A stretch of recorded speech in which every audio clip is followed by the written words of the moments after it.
حضرت لقمان نے اپنے بچے کو جب نصیحت کی تو اپنے بچے کو اللہ کے بارے میں بھی بتایا. یا بنی انہا ان تک مثقال حبۃ من خردل فتکن فی صخرۃ او فی السماوات او فی الارض یأت بها اللہ ان اللہ لطیف خبیر.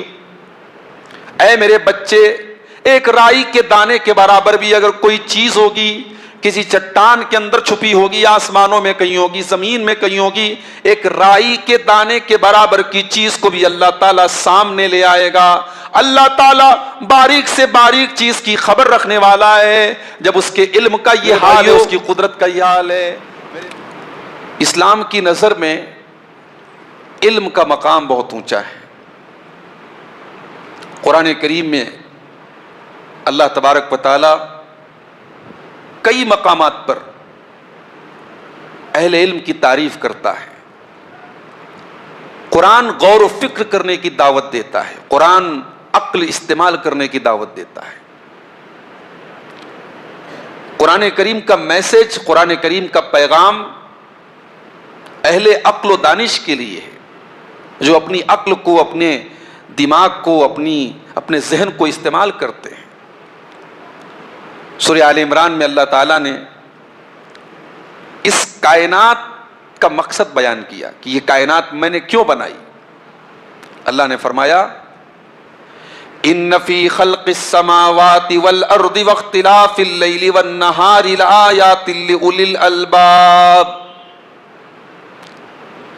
زمین و آسمان کی پیدائش کے اندر اور رات اور دن کی گردش کے اندر، رات اور دن کے آنے جانے کے اندر عقل مندوں کے لیے نشانیاں ہیں. اس کائنات میں، اس کائنات کی تخلیق میں عقل مندوں کے لیے نشانیاں ہیں. اب عقل مند کون ہے؟ جس کے پاس ڈگریاں ہیں بہت زیادہ، جس کے پاس دنیا کا بہت علم ہے؟ نہیں. عقل مند کی ڈیفینیشن بتائی اللہ نے. الذین یذکرون اللہ قیاما وقعودا وعلی جنوبہم ویتفکرون فی خلق السماوات والارض ربنا ما خلقت ھذا باطلا. عقل مند لوگوں کی پہچان یہ ہے کہ وہ بیٹھ کر کے بھی اللہ کو یاد کرتے ہیں، لیٹ کر کے بھی اللہ کو یاد کرتے ہیں، کھڑے ہو کر کے بھی اللہ کو یاد کرتے ہیں. عقل مند کی پہلی نشانی یہ ہے کہ وہ اپنے مالک کو پہچانے، اپنے کریٹر کو پہچانے، اس کو یاد کرے، اس کا ذکر کرے، کھڑے ہو کر کے، بیٹھ کر کے، لیٹ کر کے. وَيَتَفَكَّرُونَ فِي خَلْقِ السَّمَاوَاتِ وَالْأَرْضِ، اور وہ غور کرتے ہیں زمین و آسمان کی پیدائش کے اوپر. اور جب غور کرتے تو اس نتیجے پر پہنچتے ہیں ربنا ما خلقت ھذا باطلا. اے اللہ، اے ہمارے پروردگار، تو نے اس کائنات کو باطل نہیں پیدا کیا، بے مقصد نہیں پیدا کیا، بیکار نہیں پیدا کیا. اس دنیا کو اللہ نے کھیل تماشے کے لیے نہیں پیدا کیا ہے. ہمیں اور آپ کو اس دنیا میں اللہ نے اپنی عبادت کے لیے پیدا کیا ہے. ہماری اور آپ کی پیدائش کا مقصد اللہ کی توحید ہے. وما خلقت الجن والانس الا لیعبدون، میں نے جنات اور انسان کو صرف اپنی عبادت کے لیے پیدا کیا ہے. قل ان صلاتی ونسکی ومحیایا ومماتی للہ رب العالمین. اے نبی آپ کہہ دیجئے میرا جینا، میرا مرنا، میری نماز، میری قربانی اللہ کے لیے. تو یہ جو ہماری زندگی کا مقصد ہے، یہ مقصد ہمیں کیسے پتا چلے گا؟ یہ جب ہم علم دین حاصل کریں گے. اب علم دین حاصل کرنے کا مطلب یہ نہیں کہ آپ جامعہ سلفیہ سے سند حاصل کریں اور سلفی کہلائیں تب آپ علم دین حاصل کرنے والے قرار پائیں گے. جامعہ عمر آباد سے آپ، دارالسلام عمر آباد سے آپ عمری بن جائیں اور وہاں سے آپ سند حاصل کریں تب آپ علم دین حاصل کر سکتے. نہیں میرے بھائی، دین کا علم دو طریقے کا ہوتا ہے. ایک ہوتا ہے دین کا بیسک علم، اللہ کے بارے میں بنیادی باتیں، ایمان کے بارے میں بنیادی باتیں، نماز کا طریقہ، زکوٰۃ کے ضروری مسائل، روزے کے ضروری مسائل، عقیدے کی بنیادی باتیں. یہ دین کا بیسک علم ہے. یہ حاصل کرنا صرف عبدالغفار صاحب کی ذمہ داری نہیں ہے. اس کو سیکھنا صرف ضیاء الرحمان صاحب کی ذمہ داری نہیں ہے، یہ ہم سب کی ذمہ داری ہے.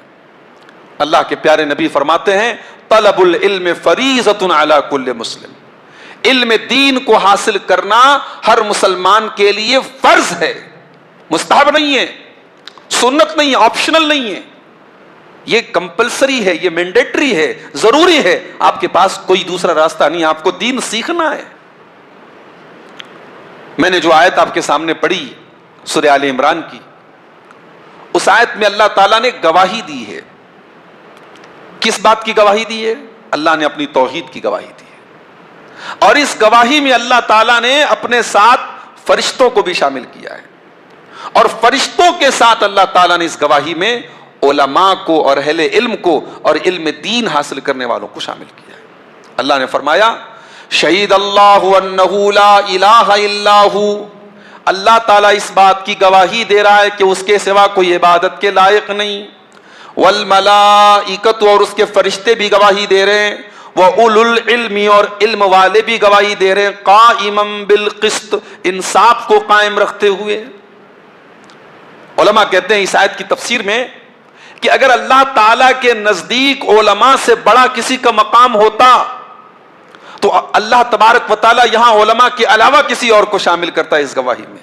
اللہ نے اس گواہی میں اپنی ذات کے ساتھ فرشتوں کو شامل کیا ہے، اور فرشتوں کے ساتھ اگر کسی کو شامل کیا تو اہل علم کو شامل کیا ہے جن کے پاس علم دین ہو۔ انسان جس قدر علم دین حاصل کرے گا، جس قدر اپنے رب کو پہچانے گا، اس قدر اس کے دل میں اللہ کا ڈر پیدا ہوگا۔ اللہ نے فرمایا سورہ فاطر کے اندر انما یخشی اللہ من عبادہ العلماء، اللہ کے بندوں میں اس سے ڈرنے والے تو علماء ہوتے ہیں۔ علماء سے مراد یہاں کیا ہے؟ علماء سے مراد وہ لوگ ہیں جو اللہ کو پہچانے، جو اللہ کو جانے، جو اللہ کی ذات اور صفات کے بارے میں معلومات حاصل کریں قرآن و حدیث کی روشنی میں۔ آپ جتنا اللہ کو جانیں گے اتنا اللہ کا ڈر آپ کے دل میں پیدا ہوگا۔ حضرت لقمان نے اپنے بچے کو جب نصیحت کی تو اپنے بچے کو اللہ کے بارے میں بھی بتایا۔ یا بنی انہا ان تک مثقال حبۃ من خردل فتکن فی صخرۃ او فی السماوات او فی الارض یأت بها اللہ ان اللہ لطیف خبیر۔ اے میرے بچے، ایک رائی کے دانے کے برابر بھی اگر کوئی چیز ہوگی، کسی چٹان کے اندر چھپی ہوگی، آسمانوں میں کہیں ہوگی، زمین میں کہیں ہوگی، ایک رائی کے دانے کے برابر کی چیز کو بھی اللہ تعالیٰ سامنے لے آئے گا۔ اللہ تعالیٰ باریک سے باریک چیز کی خبر رکھنے والا ہے۔ جب اس کے علم کا یہ حال ہے، اس کی قدرت کا یہ حال ہے، میرے پیارے بھائیوں، جب اللہ کے علم اور قدرت کا یہ حال ہے، انسان گناہ کرنے کے پہلے کیا نہیں سوچے گا کہ جو اللہ ایک رائی کے دانے کے برابر چیز سے بھی واقف ہے، ہم جب کوئی غلط کام کریں گے، کوئی گناہ کا کام کریں گے، کوئی اللہ کو ناراض کرنے والا کام کریں گے، تو ظاہر ہے کہ اللہ کو اس کے بارے میں بھی پتہ چل جائے گا، ہم اللہ کو کیا منہ دکھائیں گے۔ یہ خوف پیدا ہوتا ہے انسان کے اندر جب انسان اللہ کو جانتا ہے۔ تو علم دین یہ اللہ کا خوف آپ کے اندر پیدا کرتا ہے۔ اور یہی نہیں، علم دین حاصل کرنے والا شاید دنیا کی نظر میں اس کی کوئی خاص ویلو نہ ہو سکتا ہے۔ دنیا میں تو بھائی مال کو زیادہ ترجیح دی جاتی ہے، دنیا میں دنیاوی شہرت اور دنیاوی جاہ و جلال کو زیادہ اہمیت دی جاتی ہے۔ ہو سکتا ہے دنیا میں اس کی زیادہ ویلو نہ ہو، مگر اللہ کیوں ویلو ہے اس کی۔ اللہ نے فرمایا قرآن کے 28ویں پارے میں یرفع اللہ الذین آمنوا منکم والذین اوتوا العلم درجات، اللہ تعالیٰ ایمان والوں کے درجات کو بلند کرتا ہے اور اللہ تعالیٰ علماء کے درجات کو بلند کرتا ہے۔ قرآن کہتا ہے کہ علماء عالم اور غیر عالم برابر نہیں ہو سکتے، علم دین حاصل کرنے والا اور علم دین سے دور رہنے والا دونوں برابر نہیں ہو سکتے۔ قل هل يستوي الذين يعلمون والذين لا يعلمون، اے نبی آپ کہہ دیجئے کہ کیا علم رکھنے والے اور علم نہ رکھنے والے دونوں برابر ہو سکتے؟ نہیں ہو سکتے۔ اللہ کے پیارے نبی صلی اللہ علیہ وسلم نے معاشرے کے سب سے بہترین لوگ ان کو قرار دیا ہے جو قرآن کا علم سیکھتے ہو۔ رمضان کا مہینہ ہے، روزہ ہم اور آپ رکھتے ہیں، تراویح ہم پڑھ رہے ہیں، مگر اس پر بھی ہم غور کریں کہ قرآن کو سمجھنے کے لیے، قرآن پر غور کرنے کے لیے ہم نے کتنا ٹائم لگایا۔ سال بھر تو ہم بہت دنیا کے کام کرتے، کم سے کم اس ایک مہینے میں ہم نے قرآن کو سیکھنے کے لیے کتنی محنت کی۔ کتنے لوگ ہیں ہمارے درمیان بوڑھے ہو چکے ہیں, بزرگ ہو چکے ہیں, لیکن قرآن کو تجوید کے ساتھ پڑھنا ان کو نہیں آتا. قرآن کے جو پڑھنے کا صحیح طریقہ ہے ان کو نہیں آتا. جو بچپن سے چلا آ رہا ہے, جو طریقہ انہوں نے سیکھا ہے, اسی طریقے سے قرآن پڑھے ہوئے ہیں. کتنے تو ایسے ہیں قرآن پڑھا ہی نہیں, ناظرہ بھی قرآن انہوں نے نہیں پڑھا. شریعت کی نظر میں قرآن کے بغیر علم کا کوئی مطلب نہیں ہے.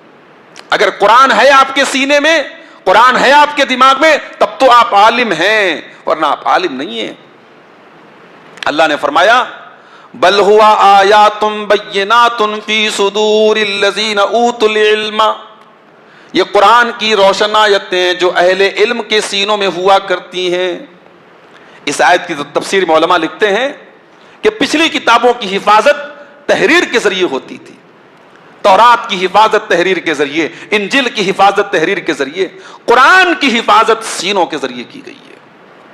4 سال کا بچہ قرآن کو یاد کر کے تراویح کی نماز میں کھڑا ہو کر کے پورا قرآن سنا دے گا. یہ قرآن کی حفاظت ہے. قرآن سینوں میں محفوظ کیا گیا. جس سینے میں قرآن ہے اللہ نے اسے اہل علم کا سینہ قرار دیا ہے. بل ہوا آیات بینات فی صدور الذین اوتوا العلم, یہ قرآن اہل علم کے سینوں میں ہوتا ہے. تو قرآن سیکھنے والا اور قرآن سکھانے والا سماج کا بہترین انسان ہے. ہماری نظر میں چاہے اس کی عزت نہ ہو, ہماری نظر میں وہ معمولی درجے کا آدمی ہو, مگر اللہ کے رسول کی نظر میں اور اللہ کی نظر میں سماج کا بہترین انسان ہے.